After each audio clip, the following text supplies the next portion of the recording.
This desk is a mess. Move that back there.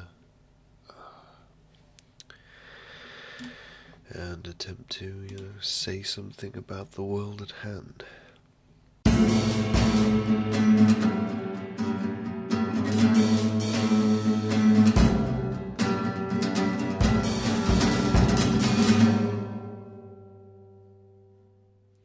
Sup kids, so as you can probably tell from the deep, sullen tones of my bunged up voice, I have a cold again. Third time this year. Which I can't decide if is telling me that my immune system is low or I've been living my life incorrectly for the last 3 months, but I have a cold again, which means I'm nicely bunged up. I sound like I'm trying to push treacle through the back of my nose. And overall, I am pretty low energy. But of course it's me, so I'll just carry on, because, I'm a glutton for punishment. But I've been trying to write recently. Oh god, my voice is, I'm sorry, I'm trying to keep it, I don't know, is that which comes in the back of your voice when you get a cold? And I can't, it just sounds like I'm putting on a voice. Like I'm trying to do that, but I'm not. It sounds like I'm trying to make a nasally, maybe a little aristocratic type thing, but no. No, you can be rest assured that this is just me trying to not sneeze into the microphone. I think that's a fair representation of what I'm trying to do. But I've already lost the train of thought. This is going terribly. I'm 2 minutes in, and I've already lost my train of thought. Maybe this will just be a ramble. This will be a pure ramble podcast today. Recently I found out that quite a few people watch these solo podcasts, which I didn't know. When I get the data back about my audience retention, my solo podcasts are always lower views, which I kind of expect, because when you bring a guest on, you expect them to kind of maybe show a couple of people, so you get a few of their people who want to watch it, and that's how marketing works, isn't it? You know, the more people you have on your show, the more people see your show. That's just a simple thing. Oh dear, sorry for sniffs. And that's a straightforward play of marketing. So the ones where it's just me, obviously, I only share them, and a lot of the time, as we've discussed in previous podcasts, I don't share them because I'm terrible at advertising my own work, and it's a little vulnerable for me to just be me, sitting down discussing something. And a lot of time I don't, I never think about how far we're going with it, and it's hard to be, in a way, it's hard to be honest. But as I say, I found my train of thought. I've been trying to write recently. So if you remember from a previous podcast, I had a man named Richard Daniels come on my show, who runs a evening in Lincoln called Crash Course in Brain Surgery, which is part of his small print publish called Plastic Brain Press. They're very good. The evenings are great. They're a spoken word night, and people go perform their things, but it's got, as Richard described it, some cheap theatrics thrown in, but it's entertaining. It's an entertaining night, and it's a good night out. I don't get to go to many of them because I have to book the night off work, but I've been to one, and the more I discussed it with him and other people, they suggested that I should read something. Now, I have no problem getting in front of a crowd, talking to a large group of people, directing a large group of people. I've done filmmaking, I've done photography, I've photographed weddings, large groups of people. You're directing, photographing, trying to move around.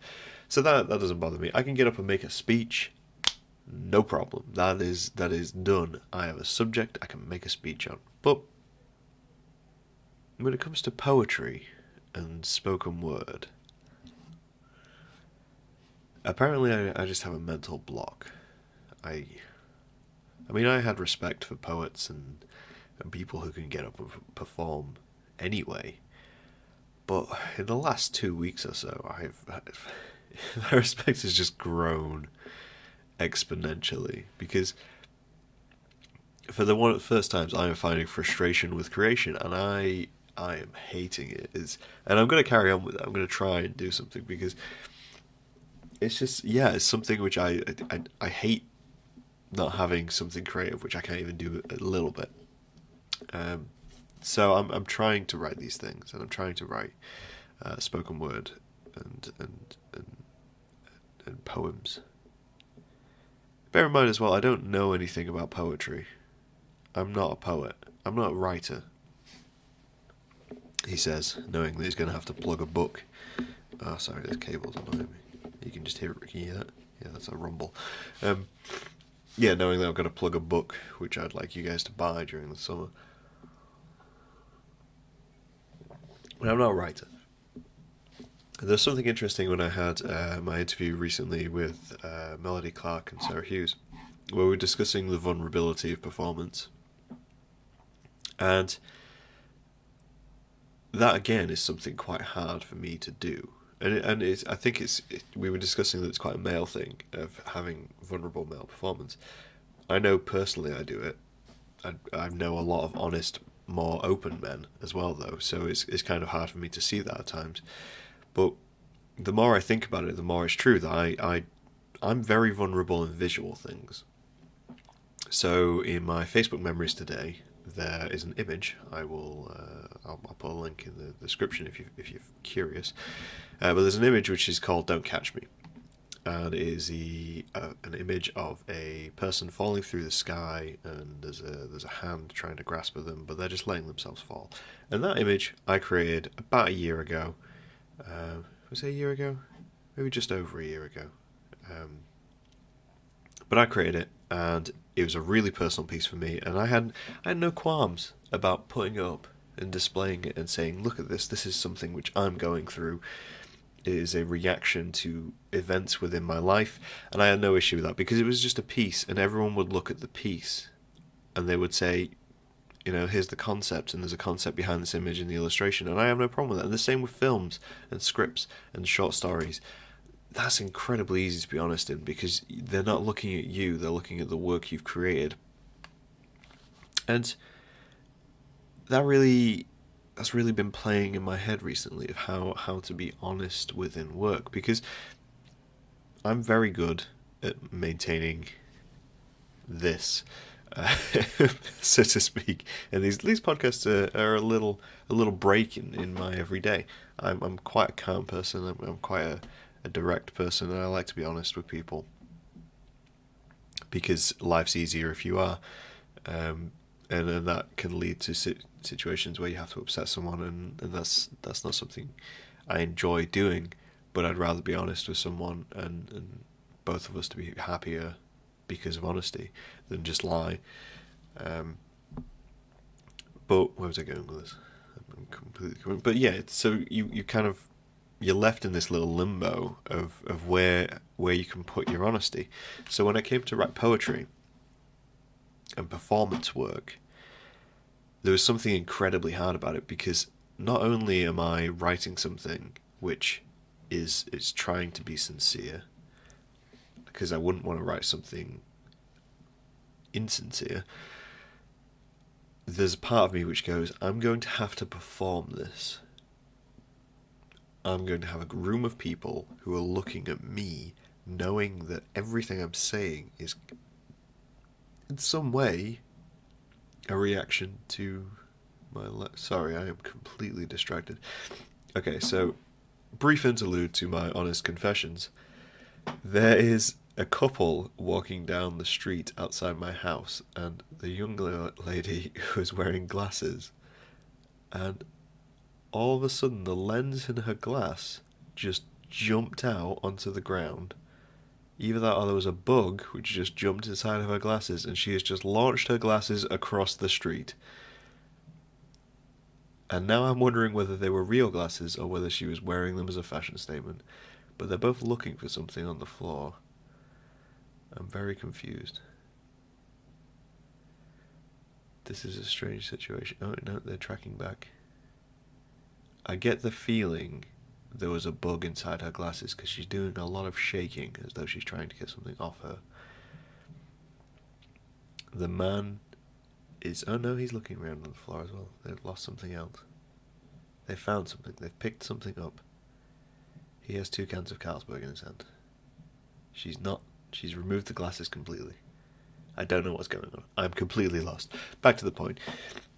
See, this even that I'm great at distraction. I can distract you like any nobody's business. But what this did get me thinking about is there's a lot of things like I really enjoy spoken word. Spoken word's one of my favorite things, and that comes from being quite young and experiencing rap music.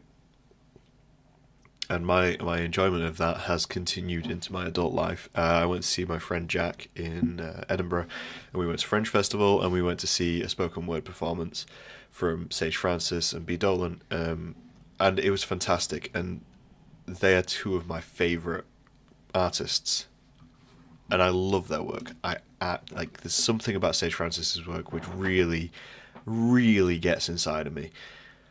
Like he's just like bunkered down. I'm biting the pillow. It's full on. Yeah, there's nothing you can do to defend against that kind of intimacy with a song which you weren't expecting. So I got thinking about that and how why I like that stuff. And then my initial introduction to rap was Eminem. And I feel like that was a lot of people's initial introduction for rap, especially a lot of people from my culture. A lot of people I know, they were young white males who were in school, and you heard Eminem, and all of a sudden you were like, what is this? I can't even comprehend this. He's being extremely funny, and it wasn't. And I think a lot of people, especially adults at the time, bear in mind this was 20 years or so ago. They focused on the vulgarity of it all, and the swearing and the violent imagery, and yeah, a lot of kids did pick it up because of that, because that's cool. It's cool to be violent and swear. That's and smoke, because we're led by very easily influences. But at the same time, the first album of his I heard was the Marshall Mathers LP, and that album is incredibly honest. The entire album is just about how bad his life is and how he's struggling with everything, and how the only release he's found is through making music and the life he's had. And it was incredible to see that kind of honesty. And it's because it's presented with a sincerity as well. If you listen to a ballad and you listen to a love song, there's a lot of things within it which seem insincere because they're based around music. They're based around making something which sounds pleasant. Whereas with rap, it kind of came out and just it skipped all that. It skipped everything which said, yeah, you're gonna have to have a melody here. You're gonna have a bridge and a chorus. Instead, it just plopped in and said, this is what we do. This is what we do and how we make music. And it's not particularly about making music. It's about the words. It's about the things which are being said. It's about the lyrical content. And there's a huge amount of honesty in that. And I think a lot of people really responded to that. I've really picked up some energy here. And I think that's why, even now, I mean, an artist like Eminem, for me, is a kind of a love-hate thing, because I do have an extreme nostalgia, and I really enjoy his music, but he's part of an industry which uses, homosexual as a kind of like a punching bag, and so I listen to less of it now, but I can't help but really connect with some of the tracks which have already been, and they are making changes to try and combat it. But at the same time, I have artists like Sage Francis and b-dolan who just completely get around of it.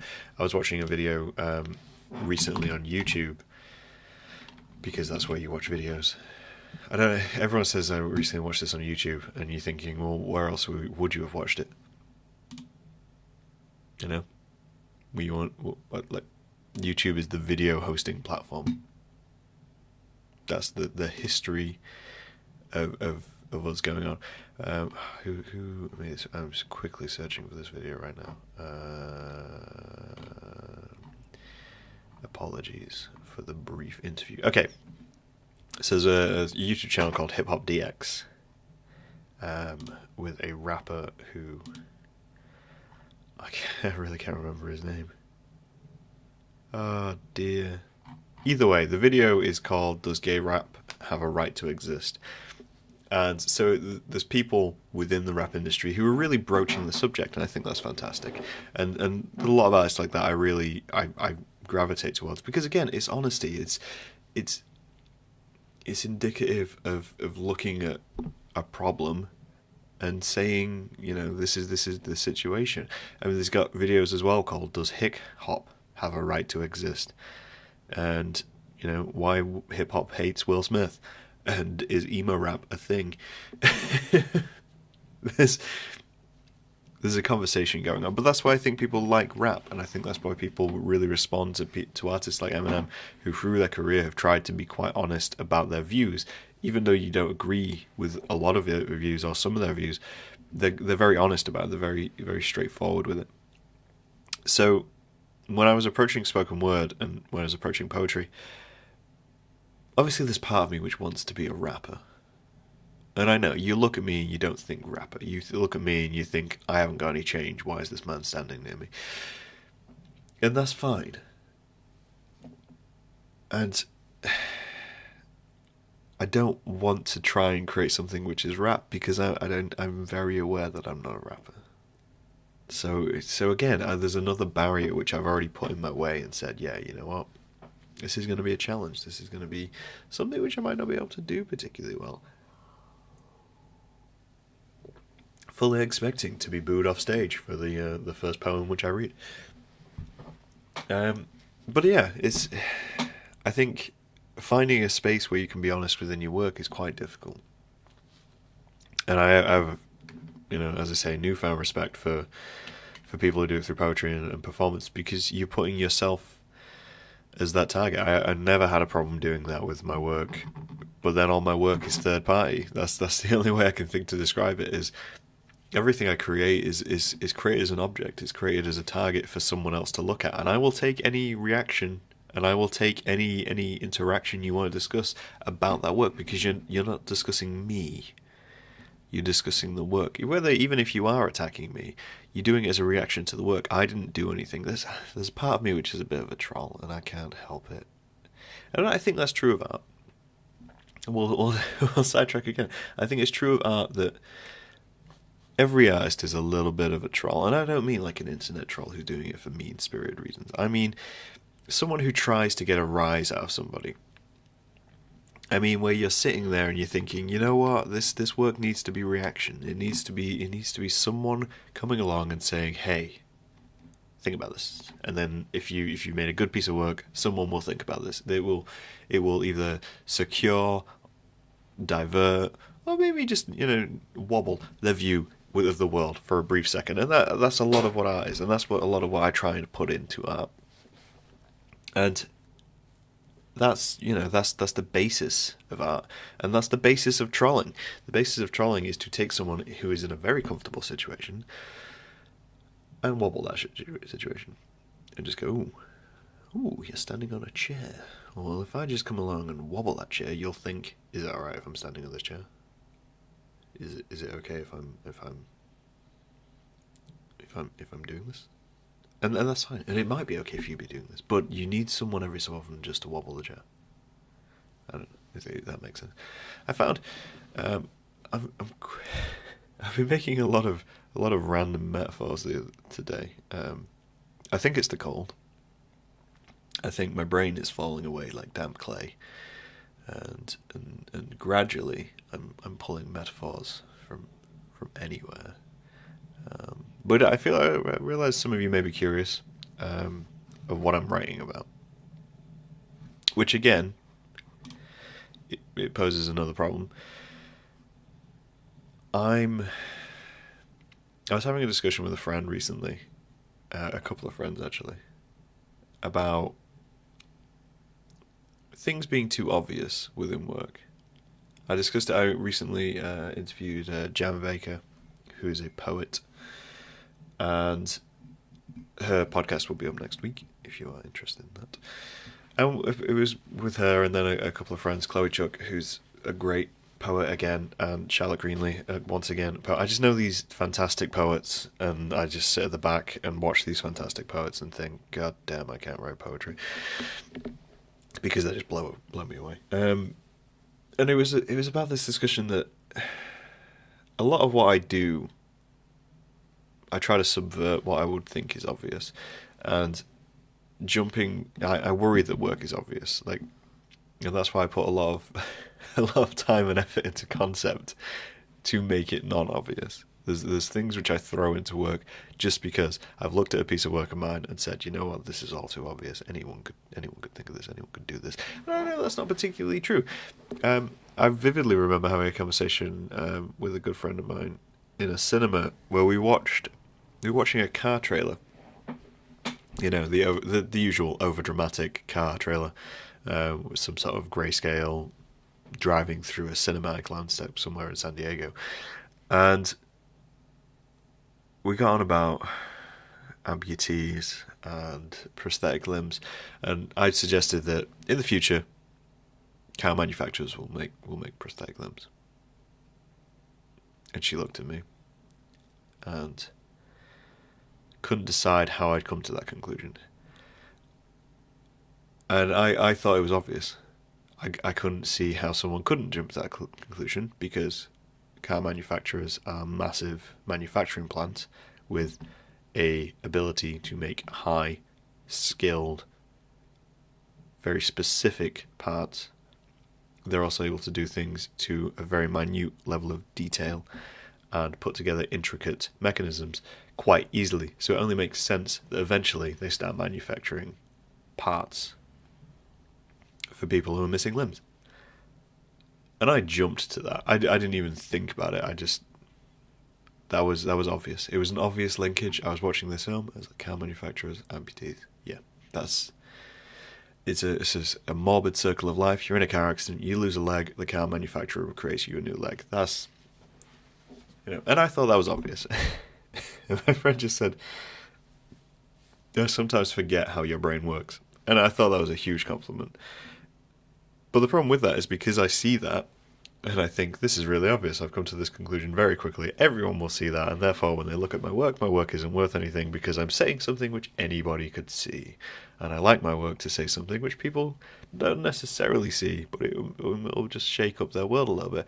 So when it came to writing spoken word, I know I'm coming back around to this subject, I couldn't really find a subject of what I wanted to discuss. I couldn't just define anything I wanted to say to an audience because to me everything's obvious. I've already lived my life. I've already been through whatever I've been through, so I've already discussed it in work, and only by making it something visual do I make it a little abstract, because visuals take a little bit of interpretation. Spoken word doesn't take much interpretation because you're saying, you're talking, and then yeah. I mean, I'm kind of past that thought because I had another chat with Charlotte, who suggested that I do something more abstract, and it might help me avoid what I felt was obviousness within my own work.